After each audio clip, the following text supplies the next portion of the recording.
എനിക്ക് നിങ്ങളോടാ സംസാരിക്കണ്ട.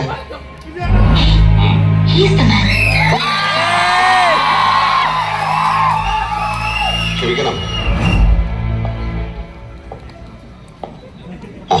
ഒരു ഫംഗ്ഷൻ നടക്കാണെന്നറിയാം, നടക്കട്ടെ. ഞാനൊരു കാര്യം മൂപ്പരോട് പറഞ്ഞിട്ട് പോവാം. എന്താണോ നിനക്ക് പറയാനുള്ളത്? പറഞ്ഞിട്ട് പോടാ. നമുക്കൊന്ന് മാറിയെന്ന് സംസാരിച്ചൂടെ? നീ പറയടാ.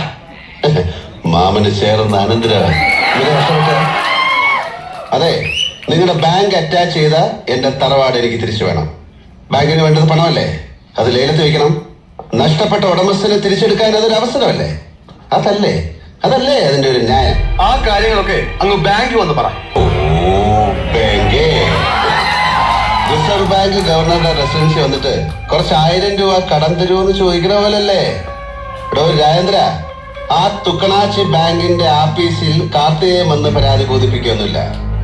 കാര്യം മുണ്ടക്കൽ ശേഖരൻ നമ്പ്യാർക്ക് മനസ്സിലാകാനാ ഇവിടെ കയറി വന്ന് പറഞ്ഞത്. നമ്പ്യാരെ, ഈ കളി നമ്മൾ തമ്മിലാണ്. ന്യായം എന്റെ പക്ഷത്തും. അതുകൊണ്ട് തന്നെ ജയവും എനിക്ക് തന്നെ ആവണം. പണം ഈടാക്കാൻ നിങ്ങൾ ബാങ്കിന്റെ ഭാഗത്ത് നടത്തിയ നിയമ നടപടികൾ ഇവിടെ വെച്ച് അവസാനിപ്പിക്കണം. എല്ലാം നിയമത്തിന്റെ വഴിക്ക് നടക്കണം. നീ കോടതി പോയി കേസ് പറയണം.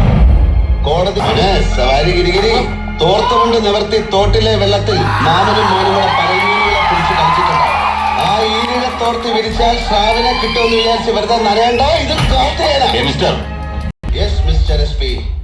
തോളിലെ നക്ഷത്രങ്ങളും IPS എന്ന 3 അക്ഷരവും നെല്ലളന്നോ പാടം തീരെഴുതിയോ വാങ്ങിയതല്ലെങ്കിൽ നിങ്ങൾക്ക് കോമൺ സെൻസ് കാണും. പറഞ്ഞു കൊടുക്ക അമ്മായിപ്പനാകാൻ പോകുന്ന ആളോട്.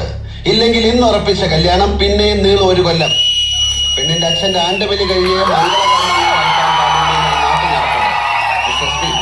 എന്റെ പ്രശ്നം ജനുവിനാണ്. ബാങ്ക് കൈവശമാക്കിയ എന്റെ തറവാട് ലേലത്തിൽ വെക്കണം. എന്ത് വില കൊടുത്തും ഞാൻ തിരിച്ചു പിടിച്ചോളും. അത്രേ ഞാൻ ചോദിക്കുന്നുള്ളൂ.